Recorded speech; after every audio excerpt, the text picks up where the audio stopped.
जिसके बारे में किसी को पता तक नहीं कि देर रात सुप्रीम कोर्ट तक चला गया मामला। ज्ञानवापी में शुरू हो गई पूजा।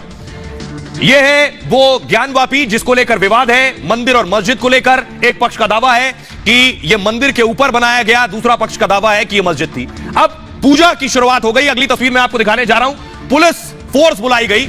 ये तस्वीरें आप देख रहे हैं ज्ञानवापी के बाहर की। बाकायदा भारी संख्या में सुरक्षा कर्मियों को बुलाया गया था। यूपी पुलिस के जवान मौजूद थे और इस मौजूदगी के दरमियान बीती रात ये तस्वीर आप देख रहे हैं, ज्ञानवापी में पूजा की शुरुआत हो गई। पुजारियों की मौजूदगी में पूजा हो रही थी। ज्ञानवापी की तस्वीर आप देख रहे हैं।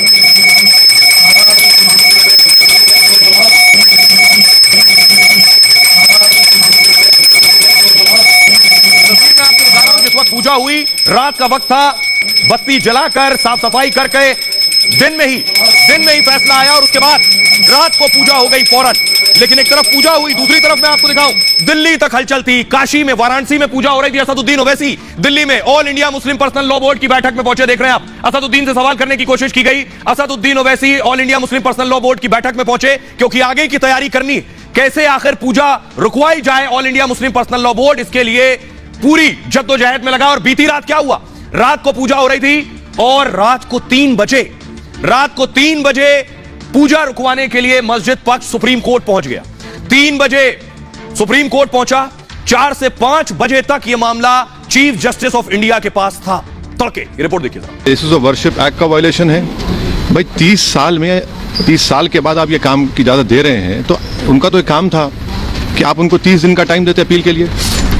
मंदिर और मस्जिद विवाद के बीच ज्ञानवापी में रात के अंधेरे में पूजा शुरू हो गई। कोर्ट ने कल ही फैसला सुनाया और 8 घंटे के अंदर पुलिस की मौजूदगी में पूजा हो गई। इधर देर रात ज्ञानवापी में पूजा हो रही थी तो उधर मस्जिद पक्ष रात को 3 बजे पूजा रुकवाने सुप्रीम कोर्ट पहुंच गया। तब तक ज्ञानवापी में पूजा हो चुकी थी और तड़के सुप्रीम कोर्ट ने मस्जिद पक्ष को हाई कोर्ट जाने का निर्देश दिया।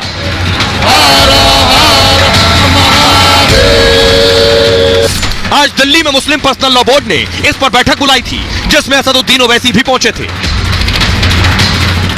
अब मैं आपको दिखाऊं, देखिए जरा, ज्ञानवापी में दोपहर को फैसला आया था। पूजा की इजाजत दी गई थी लेकिन सुरक्षा बढ़ा दी गई थी।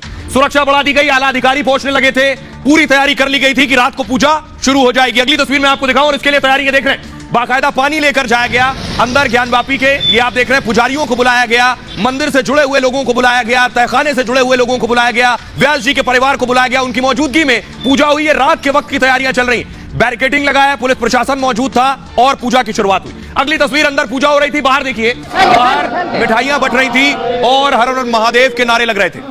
ये आप देख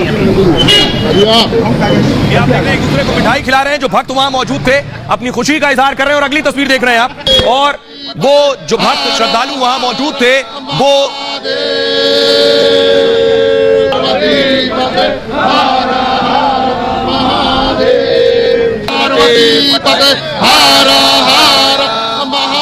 अब मैं आपको बताऊं पूजा कैसे हुई।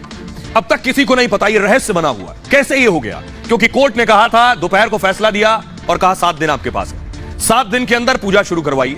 लेकिन 8 घंटे के अंदर ही पूजा शुरू हो गई। देखिए कैसे, ये आप देख रहे हैं, ये ज्ञानवापी के अंदर पूजा की तस्वीर। तहखाने में देर रात ये पूजा शुरू की गई। कोर्ट के आदेश के 24 घंटे के अंदर ही पूजा हुई। तहखाने में 5 पुजारियों ने पहले पूजा की और 31 साल बाद ज्ञानवापी तहखाने में पूजा अर्चना हुई है। 31 साल से यह बंद था क्योंकि 1992 में बाबरी विध्वंस के बाद देश के माहौल की वजह से 1993 में यहां पूजा बंद हो गई थी, क्योंकि यही ज्ञानवापी मस्जिद भी थी और उसी पर तहखाने में पूजा होती थी, क्योंकि व्यास जी का तहखाना था। देर रात प्रशासन ने इस बैरिकेडिंग को हटाया। इसके बाद व्यास जी तहखाने में पूजा शुरू हुई। रात करीब 1:30 बजे जिला प्रशासन ने तहखाना खुलवाया। करीब 2 बजे तहखाने में पहली पूजा की गई और डीएम, कमिश्नर और व्यास जी के परिवार के लोग इसमें शामिल थे उस वक्त। इसके बाद गुरुवार सुबह मंगला आरती की गई। पूजा की शुरुआत के साथ श्रद्धालु भी उमड़े जब उन्हें पता चला कि ज्ञानवापी में पूजा शुरू हो गई है तहखाने में। यहां अब हर दिन 5 बार आरती होगी। कल ही ज्ञानवापी को लेकर कोर्ट का फैसला आया था। हिंदू पक्ष को तहखाने में पूजा का अधिकार दिया गया, व्यास तहखाने में यह पूजा का अधिकार मिला है। वाराणसी जिला कोर्ट ने आदेश सुनाया था कल दोपहर को। 7 दिन के अंदर पूजा की शुरुआत करने को कहा गया। व्यास परिवार की याचिका पर कोर्ट ने फैसला सुनाया। नवंबर 1993 तक यहां पर पूजा पाठ होता था। 31 साल से तहखाने में पूजा पाठ बंद था। हर हर महादेव। तो ज्ञानवापी में पूजा शुरू हुई, उसके तहखाने में। दूसरी तरफ क्या हुआ देखिए, दूसरी तरफ सुप्रीम कोर्ट में रात 3 बजे मस्जिद पक्ष पहुंच गया। सुप्रीम कोर्ट का दरवाजा खटखटाया रात 3 बजे। यह फाइल पहुंची 4 बजे, 4:30 बजे तक सीजेआई सुप्रीम कोर्ट के चीफ जस्टिस ऑफ इंडिया के पास अंधेरे में, और उसके बाद यह हाईकोर्ट तक पहुंच गई। रात भर में इतनी चीजें हो गई, जिस वक्त दुनिया सो रही थी उस वक्त इस मसले पर सुप्रीम कोर्ट से लेकर हाईकोर्ट तक बात हो रही थी। चीफ जस्टिस ऑफ इंडिया घर में थे संभवतः जिस वक्त सुप्रीम कोर्ट पहुंचे मस्जिद पक्ष के वकील, उस वक्त सीजेआई खुद सो रहे थे। 3 बजे पहुंचे सुप्रीम कोर्ट। ज्ञानव्यापी केस में आधी रात सुप्रीम कोर्ट खुला, समझ लीजिए। तहखाने में पूजा के अधिकार को चुनौती दी गई। सुप्रीम कोर्ट में देर रात पहुंचा था मुस्लिम पक्ष। ज्ञानव्यापी मस्जिद की इंतजामिया कमेटी ने चुनौती दी थी इस मामले को।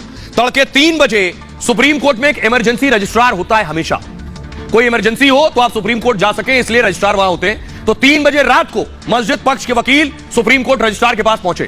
ज्ञानव्यापी मस्जिद के मसले पर पूजा रुकवाने के लिए पहुंचे। इसमें फुजैल अयूबी, निजाम पाशा और आकांक्षा शामिल थे। सुप्रीम कोर्ट के रजिस्ट्रार से करीब 1 घंटे तक बातचीत की गई। रजिस्ट्रार ने सुबह 4 बजे CJI chief justice of India Chandrachud के सामने दस्तावेज रखे, संभवतः उन्हें मेल किए। सुप्रीम कोर्ट ने मामले पर सुनवाई से इनकार कर दिया रात को ही। मुख्य न्यायाधीश ने मुस्लिम पक्ष को हाईकोर्ट जाने को कहा कि आप सीधे निचली अदालत से सुप्रीम कोर्ट आ गए, आप पहले हाईकोर्ट जाइए। सुप्रीम कोर्ट से राहत नहीं मिलने पर मुस्लिम पक्ष हाईकोर्ट पहुंचा। प्रयागराज में मस्जिद कमेटी की अर्जी की तैयारी की गई और इंतजामिया मस्जिद कमेटी ने हाईकोर्ट में याचिका दायर की। वाराणसी जिला जज के फैसले को चुनौती दी गई इस याचिका में। हाईकोर्ट में हिंदू पक्ष ने कैविएट दाखिल की है, जिसका मतलब है कि कोई भी इस मामले में फैसला हो उससे पहले हिंदू पक्ष को भी सुना जाए।